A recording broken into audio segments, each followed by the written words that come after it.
Hello തുടരും എന്ന ചിത്രത്തിൻ്റെ 10ാം ദിവസത്തെ ഏറ്റവും പുതിയ കേരള ബോക്സ് ഓഫീസ് കളക്ഷൻ റിപ്പോർട്ടാണ് ഇന്ന് നോക്കാൻ പോകുന്നത്. വീഡിയോയിൽ മുൻപ് വീഡിയോ ലൈക്ക് ചെയ്യുക, ചാനൽ സബ്സ്ക്രൈബ് ചെയ്യുക. ഈ വരുന്ന മെയ് മാസം അങ്ങോട്ട് ധാരാളം ചിത്രങ്ങൾ OTT റിലീസ് ചെയ്യും. നമ്മുടെ ചാനൽ ഭാഗം പരിശോധിച്ചാൽ ആ വീഡിയോയ്ക്ക് നിങ്ങൾക്ക് കാണാൻ വേണ്ടി സാധിക്കുന്നതായിരിക്കും. മോഹൻലാൽ, ശോഭന എന്നൊക്കെ പ്രധാന കഥാപാത്രങ്ങളായി തരുൺമൂർത്തിയുടെ സംവിധാനത്തിൽ പുറത്തുവന്ന ചിത്രമായിരുന്നു തുടരും. ചിത്രത്തിന് ഇപ്പോഴും നല്ല മികച്ച പോസിറ്റീവ് റെസ്പോൺസാണ് പുറത്തുവന്നുകൊണ്ടിരിക്കുന്നത്.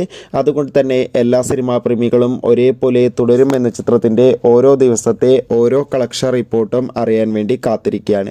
ഫൈനലി 10ാം ദിവസത്തെ ഏറ്റവും പുതിയ കേരള ബോക്സ് ഓഫീസ് കളക്ഷൻ റിപ്പോർട്ടൊക്കെ ആരാധകർക്ക് മുന്നിൽ പുറത്തുവന്നിരിക്കുകയാണ്. 10ാം ദിവസമായ ഇന്ന് ഞായറാഴ്ച മികച്ചൊരു ബുക്കിംഗ് ആയിരുന്നു ചിത്രത്തിന് കേരളത്തിൽ നടക്കുന്നത്. അതുകൊണ്ട് തന്നെ 2 മുതൽ 2.5 കോടിക്ക് അടുത്ത് വരെ ഇന്ന് ഞായറാഴ്ച കളക്ഷൻ നേടിയെടുക്കാൻ വേണ്ടി സാധിക്കുമെന്നാണ് ട്രാക്കിംഗ് റിപ്പോർട്ടുകൾ സൂചിപ്പിക്കുന്നത്. കാത്തിരിക്കാം തുടരും എന്ന ചിത്രത്തിൻ്റെ കൂടുതൽ ബോക്സ് ഓഫീസ് കളക്ഷൻ റിപ്പോർട്ടിനായി.